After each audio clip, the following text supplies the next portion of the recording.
प्यारे बच्चों, आज हमने लिया है हिंदी का टॉपिक समास। ये समास जो होता है वो कंपटीशन के लिए भी और जो क्लास 9th है, 10, 11, 12 सभी के लिए उपयोगी होता है। सभी परीक्षाओं में समास से निश्चित क्वेश्चन आना ही आना है। आज मैं आपको समास बताऊंगा। अगर इन समासों को आप तैयार कर लेते हैं तो यहाँ से आपके 2 से 3 नंबर पक्के हो जाते हैं, क्योंकि यहाँ से एक क्वेश्चन निश्चित पूछा ही जाता है। आइए पहले सबसे पहले हम समास को समझते हैं। समास होता क्या है? समास समास शब्द का अर्थ होता है संक्षेप। समास जो शब्द दिया होता है वो संक्षेप में दिया होता है, उसको हमें विग्रह करके पता लगाना होता है कि समास किस प्रकार का है। तो समासों की संख्या जो होती है वो 6 होती है। समास के 6 भेद होते हैं। अब हम प्रथम समास की बात कर रहे हैं। पहला समास है अव्ययी भाव समास। अव्ययी भाव समास क्या होता है? जिस समास में पहला पद प्रधान होता है और अव्यय होता है। अव्यय किसे कहते हैं और प्रधान किसे कहते हैं? प्रधान का मतलब होता है जिस शब्द में इसकी प्रमुखता दिखाई पड़े वह प्रधान होता है। ठीक है। अब इसकी पहचान कैसे करेंगे कि यह अव्ययीभाव समास किस तरीके से होगा?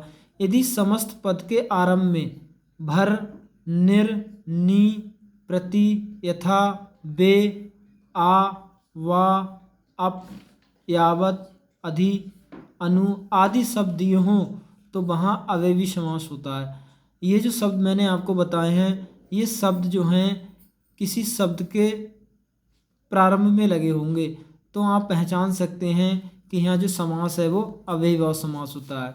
आइए हम कुछ एग्जाम्पल के माध्यम से समझते हैं। हमने पहला एग्जाम्पल लिया है आजन्म।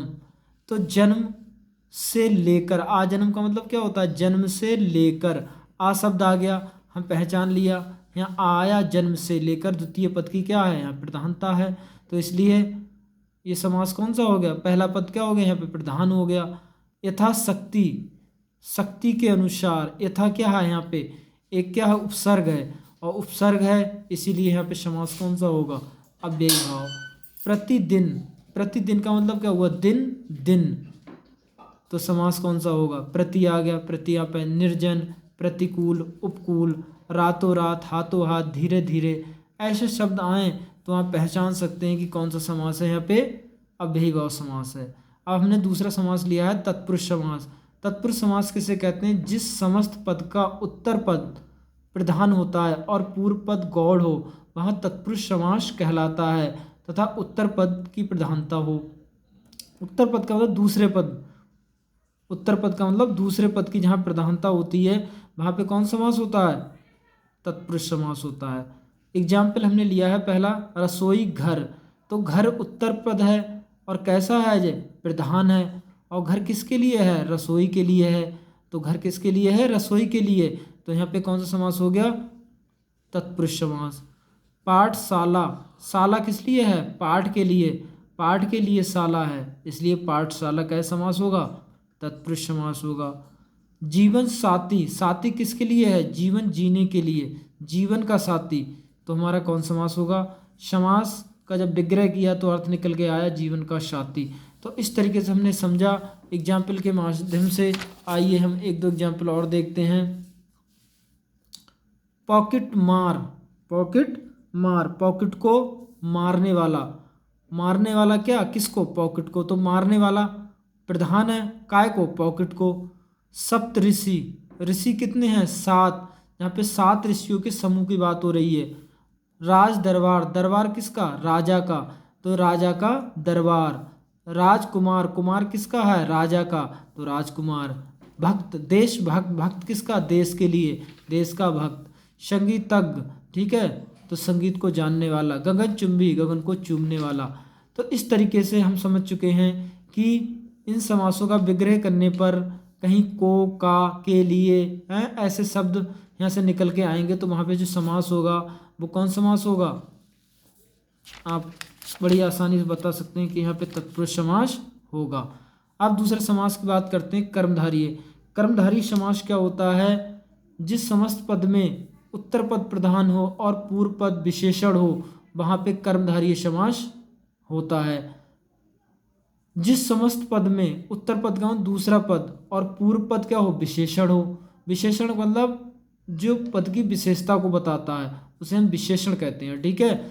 जैसे एग्जाम्पल के माध्यम समझा हमने सज्जन, तो जन कैसे हैं, सच्चे हैं। सज्जनता उनकी क्या है, एक विशेषता है उस किसी व्यक्ति की जो सच्चा है। जो जन माने आदमी सच्चा है, सच्चा क्या है, उसकी विशेषता है, एक क्वालिटी है। तो यहाँ पे कौन सा समास बनेगा, हमारा यहाँ पे कर्मधारय समास बनेगा।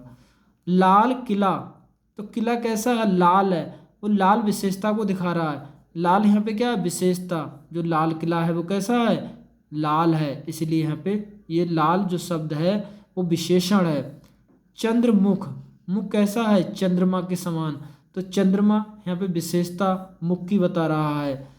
पीताम्बर, अंबर माने होता है कपड़ा, पीत माने पीला, तो पीला जो रंग है वो कपड़े की क्या बता रहा है, विशेषता बता रहा है, इसलिए यहाँ पे समास कौन सा है, कर्मधारय।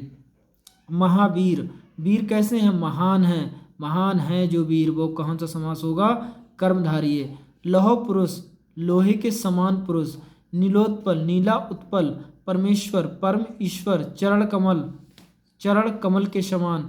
महापुरुष, महान है जो पुरुष। घनश्याम, घन के समान श्याम। नील कमल, नीला कमल। विद्याधन, विद्या रूपी धन, तो कमल कैसा है, नीला, तो नीला कमल। घन मतलब क्या होता है, बादल, और श्याम मतलब काले, सही है। तो घन की विशेषता कौन बता रहा है, बादल, घन के समान श्याम, ठीक है, बादल के समान काले श्याम। महापुरुष, महान है जो पुरुष। तो इस तरीके से हम किस शब्द को पढ़कर अगर हमें शुरू में विशेषता दिखाई पड़े दूसरे पद की, तो वहाँ पहचान लेना, वहाँ पे समास जो होगा आपका कर्मधारय समास होगा। आइए एक समास और चलते हैं। नेक्स्ट है हमारा बेटा द्विगु समास। द्विगु, जिस समस्त पद में पूर्व पद संख्यावाची विशेषण हो वह कौन समास होगा, वहाँ पे द्विगु समास होगा। अब जिस तरीके से एग्जाम्पल के माध्यम समझेंगे, सप्ताह 7 दिनों का समूह। चवन्नी 4 आनों का समाहार। तिमाही 3 माहों का समाहार। दोपहर 2 पहरों का समय। चौराया 4 रास्तों का समूह। सतसही 700 का समाहार। पंचवटी 5 बटों का समाहार। चतुर्वेद 4 वेदों का समाहार। तो इस तरीके से हम समझ चुके हैं कि जो हमारा समास है यहाँ पे प्रथम पद क्या दे रहा है, संख्यावाची, संख्यावाची शब्द दिया है, तो हम पहचान लेंगे यहाँ पे द्विगु समास होगा। नेक्स्ट आता है हमारा द्वंद्व समास। द्वंद्व समास क्या होता है, जिस समस्त पद में दोनों पद प्रधान होते हैं तथा विग्रह करने पर और का प्रयोग किया जाए तो वहाँ पे जो समास होगा वो द्वंद्व समास होगा। जिस तरीके से हम समझ सकते हैं सुख दुख, तो सुख दुख दोनों ही प्रधान हैं, जब इनका विग्रह करेंगे सुख और दुख निकल के आया तो और शब्द आया, हमने पहचान लिया है द्वंद्व समास है। राजा रानी, राजा और रानी। माता पिता, माता और पिता। दाल रोटी, दाल और रोटी। फल फूल, फल और फूल। देवासुर, देव और असुर। धर्माधर्म, धर्म और अधर्म। रात दिन, रात और दिन। शीतोष्ण, शीत और उष्ण। तो शब्द को विच्छेद करने पर दोनों ही प्रधान दिखाई पड़ रहे हैं, तो इस तरीके से यहाँ पे जो समास बनेगा वो द्वंद्व समास बनेगा। नेक्स्ट बचा है मेरे पास एक लास्ट है बहुब्रीहि समास। ये समास बहुत पेपर में पूछा जाता है, बड़ा इंपॉर्टेंट समास है ये।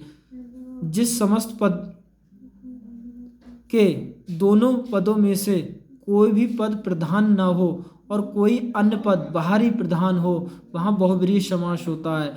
तो इस शब्द में इस शब्द को हम पढ़ेंगे और शब्द को पढ़ने के बाद हमें ऐसा लगेगा कि किसी तीसरे व्यक्ति की ओर इशारा किया जा रहा है, तो ऐसे समास को हम बहुब्रीहि समास कहते हैं। जैसे पद्मासन, पद्म माने क्या होता है, कमल, और आसन जिसका क्या हो, आसन जिसका हो, कमल जिसका आसन हो, तो कमल आसन किसका है, माँ सरस्वती का आसन है, ठीक है। तो हम समझ सकते हैं यहाँ पे कौन समास होगा, बहुब्रीहि समास होगा। नेक्स्ट आता है हमारा चक्रपाणी। चक्रपाणी, पाणी माने क्या होता है, हाथ में जिसके, तो चक्र किसके हाथ में है, विष्णु जी के। तो चक्रपाणी से हमें किसी तीसरे की तरफ बोध हो रहा है, किस विष्णु भगवान की तरफ बोध हो रहा है, तो यहाँ पे कौन समास होगा, बहुब्रीहि समास होगा। नेक्स्ट है पंचानन, 5 हैं आनन अर्थात 5 सिर हैं जिसके, तो पंचानन का मतलब 5 सिर वाले कौन है, ब्रह्मा जी हैं। पीताम्बर, पीले हैं वस्त्र, पीले वस्त्र किसके हैं, श्री कृष्ण के हैं, तो हम पहचान चुके हैं यहाँ पे कौन समास होगा, बहुब्रीहि। वीर प्रसूता, वीरों को जन्म देने वाली, तो वीरों को जन्म कौन देगा, माता ही देगी, तो वीरों को जन्म देने वाली कौन कहलाती है, वीर प्रसूता। तो इस तरीके से हमारे पास 6 समास थे। इन 6 समासों को एग्जाम्पल के माध्यम से मैंने अच्छे से समझाने का आपको प्रयास किया है। अगर इस वीडियो को आप 2-3 बार देखेंगे तो सारे समास आपके बिल्कुल क्या हो जाएंगे, क्लियर हो जाएंगे, और यहाँ से आपका कोई भी नंबर बच के नहीं जा सकता। आप पूरे के पूरे नंबर पाएंगे एग्जाम्पलों के माध्यम से। आप डेफिनेशन को पढ़ें और समझने का प्रयास करें। अगर आपको ये वीडियो अच्छी लगे तो इसे लाइक करें, शेयर करें और सब्सक्राइब करें। Thank you for watching.